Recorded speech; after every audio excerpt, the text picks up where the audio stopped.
Dear audience, السلام علیکم۔ 5 minute lesson series میں ہمارا ٹاپک چل رہا ہے کامیابی کے 40 اصول۔ اس ضمن میں آج جو 30واں اصول ہم بیان کرنے جا رہے ہیں وہ ہے حسن اخلاق کا مظاہرہ کریں۔ حسن اخلاق کا مظاہرہ کریں۔ آپ کو یاد ہوگا گزشتہ لیکچر میں ہمارا ٹاپک تھا خوش مزاجی۔ خوش مزاجی، یہ خوش مزاجی مسکراتے ہوئے چہرے کے ساتھ دوسروں کو ملنا، یہ بھی حسن اخلاق کا ایک جز ہے۔ حسن اخلاق، اچھے اخلاق کا حامل ہونا یا حسن خلق یا خوش اخلاقی وغیرہ، یہ اتنی ایک کمپریہنسو اصطلاح ہے، ٹرم ہے اسلام کی، کہ اس کے اندر دوسروں کے ساتھ ملنے جلنے کے اندر اچھے سلوک کی جتنی بھی شکلیں ہیں وہ سب کی سب شامل ہیں۔ اس میں دوسروں کے ساتھ ہمدردی اور خیر خواہی کا مظاہرہ کرنا یہ بھی شامل ہے، دوسروں کو آنر دینا، عزت و احترام دینا یہ بھی شامل ہے، دوسروں کے کام آنا، ان کو فائدہ پہنچانا، ان کی تکلیفوں کا ازالہ کرنا اور حتی الوسع اپنی تکلیفوں سے ان کو بچانا، یہ سب کچھ بھی شامل ہے۔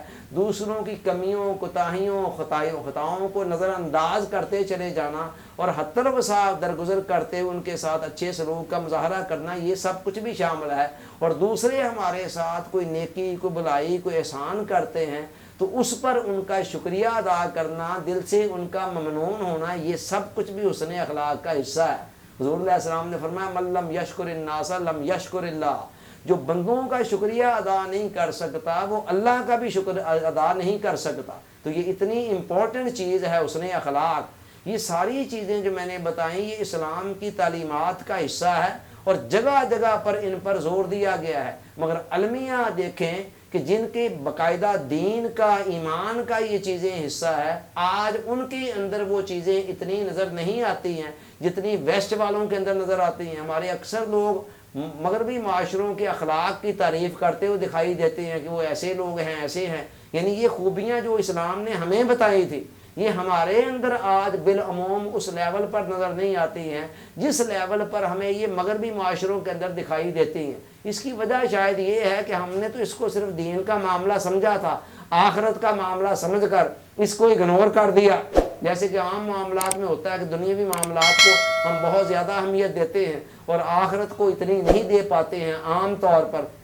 ہم نے تو اس کو ایک دین کا حصہ سمجھ کر نظر انداز کر دیا یا آخرت کا معاملہ سمجھ کر، لیکن ویسٹ والوں نے دیکھا کہ معاشرے کی تعمیر و ترقی کا اور خود انسان کی اپنی ترقی کا دار و مدار اس بات پر ہے کہ وہ دوسرے لوگوں کے ساتھ زیادہ سے زیادہ اچھے اخلاق کا مظاہرہ کرے، حتی الوسع ان کی بہتری سوچے، ان کے کام آئے۔ چنانچہ انہوں نے ان اصولوں کو لیا اور آج دیکھیں کہ دنیاوی ترقی کے معاملے کے اندر وہ ہم سے کتنے آگے دکھائی دے رہے ہیں۔ وہاں کرپشن کوئی نہیں ہے، بددیانتی نہیں ہے، 2 نمبری نہیں ہے، کسی کے ساتھ اتنی چیٹنگ نہیں ہے۔ مہذب معاشروں کی بات کر رہا ہوں، خامیاں ان معاشروں کے اندر بھی ہیں، وہ کسی اور طرح کی خامیاں ہیں۔ تو مطلب یہ ہے کہ یہ اخلاق کے معاملے کے اندر وہ آج ہم سے آگے ہیں، تو اس کے نتیجے میں دیکھیں ترقی بھی کتنی ان کے ہاں دکھائی دے رہی ہے۔ تو حالانکہ ہماری تو یہ بیسک تعلیمات کا حصہ ہے۔ قرآن نے کہا وَإِنَّكَ لَعَلَىٰ خُلُقٍ عَظِيمٍ، اے میرے حبیب ہم نے آپ کو اچھے اخلاق کے بلند ترین مرتبے پر فائز کیا ہے۔ اور حضور علیہ السلام نے فرمایا بُعِثْتُ لِأُتَمِّمَ مَكَارِمَ الْأَخْلَاقِ، مجھے اللہ تعالیٰ نے مبعوث ہی اس لیے فرمایا ہے کہ جو اچھے اخلاق ہیں ان کی میں تکمیل کر سکوں۔ تو حضور علیہ السلام اسلام کی اگر تعلیمات پر غور دیکھیں تو عبادات کی اپنی اہمیت ہے، اپنا مقام ہے، مگر عبادات سے بھی بڑھ کر جس چیز پر زور دیتا ہے اسلام وہ اچھے اخلاق پر دیتا ہے۔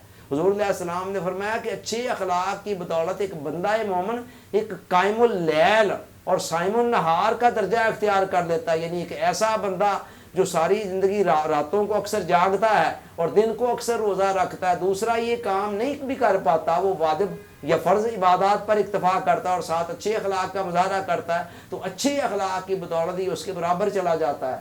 آپ اندازہ لگائیں کہ دنیا کے اندر دوسروں کے ساتھ اچھے اخلاق کا مظاہرہ کرنا ایک طرف تو ہمیں دنیاوی طور پر فائدے دیتا ہے اور دوسری طرف آخرت کے اندر بھی کامیاب کرتا ہے۔ حضور علیہ السلام نے فرمایا قیامت کے میزان کے اندر اللہ نے جب اعمال کو تولنا ہے، کوئی نیکی بڑی ہوگی کوئی چھوٹی ہوگی، فرمایا کہ حسن اخلاق سے زیادہ وزنی نیکی قیامت کے میزان کے اندر اور کوئی نہیں ہوگی۔ آپ یہاں سے اندازہ لگائیں کہ اچھے اخلاق، اچھے برتاؤ، اچھے کردار کا مظاہرہ کرنا یہ کتنی اہم چیز ہے دنیا کے حوالے سے بھی اور آخرت کے حوالے سے بھی۔ اللہ تعالیٰ سوچنے سمجھنے یاد رکھنے عمل کی توفیق عطا فرمائے، آمین۔ آپ کا بہت بہت شکریہ، السلام علیکم۔